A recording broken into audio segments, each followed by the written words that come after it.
We are here today to discuss an issue of great importance to many across the country. No one can accuse this government of dragging its feet on reform of our public transport system. What with the bus bill en route to the Commons from the Lords, the rail reform consultation and the call for ideas on an integrated transport strategy, big steps are underway. All this activity presents us with a real opportunity to put accessibility at the heart of our public transport system, deliver a network that will serve everyone.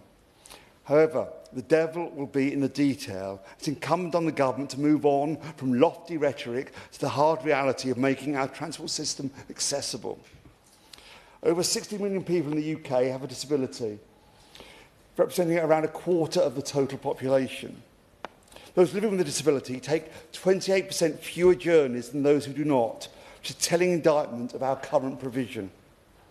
There are issues on all forms of public transport. However, arguably the greatest obstacles exist in the rail services. According to a study by Transport for All, only 30% of disabled respondents said they use trains with confidence, while 10% said they do not use them at all. There are many reasons for this, including overcrowded trains and inadequate toilet provision. However, the biggest issue remains the absence of step-free access.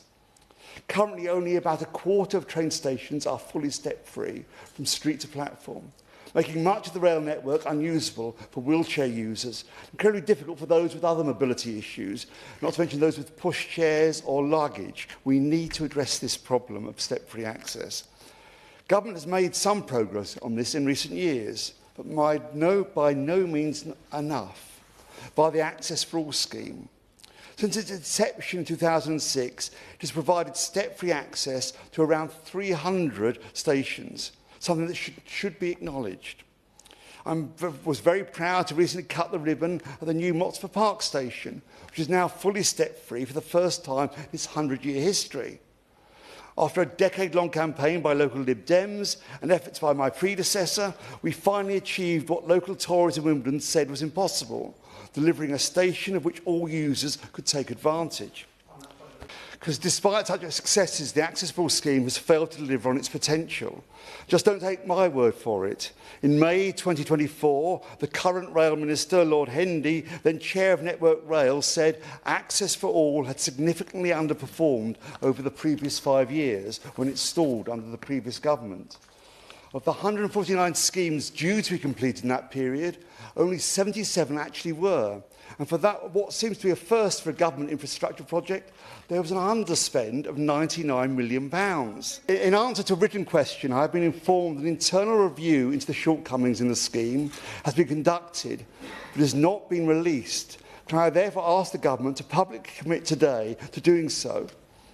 Many more stations have not even secured funding to begin the journey to step-free access. Stations in my constituency, including Malden Manor, South Merton, Morden South, are still waiting with no prospect of anything happening anytime soon. There are also problems with the requirements governing station modernisation, as, believe it or not, it is not a given that step-free access will be incorporated in any new scheme. The current regulations state that if development is taking place at a station that serves under 1,000 passengers a day, where there is another step-free station within 50 kilometres, yes, 50 kilometres, no step-free access needs to be included in the scheme, but rather just some form of provision to include it at a later date. Now, we all appreciate the need to spread developments across the network, but does the government really think 50 kilometres is a practical distance to travel to use an accessible station?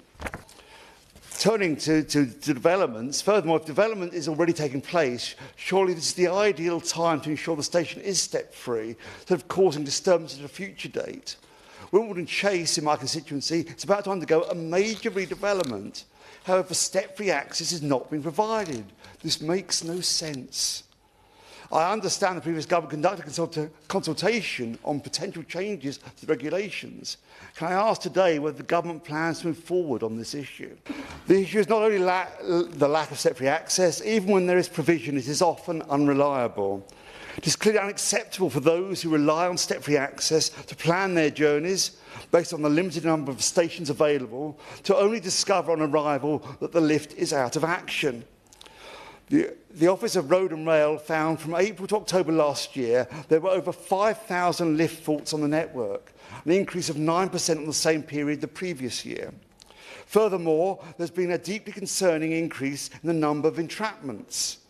The number of entrapments in the last 6 months went up by over a fifth, with almost 400 entrapment events from April to October 2024, an increase of 42% on the number of entrapments of more than 75 minutes.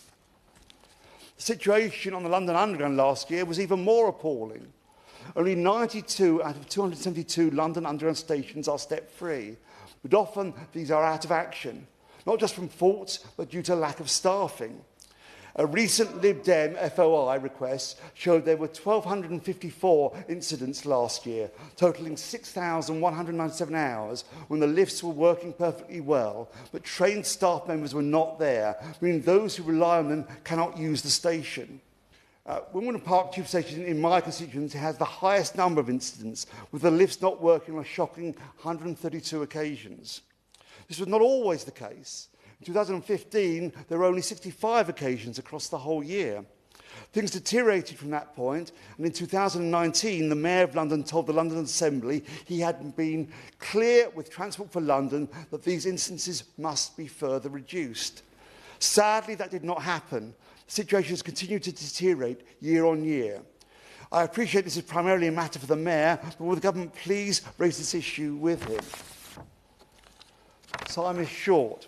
So I'll finish up, but we must note that lifts are by no means the only issue.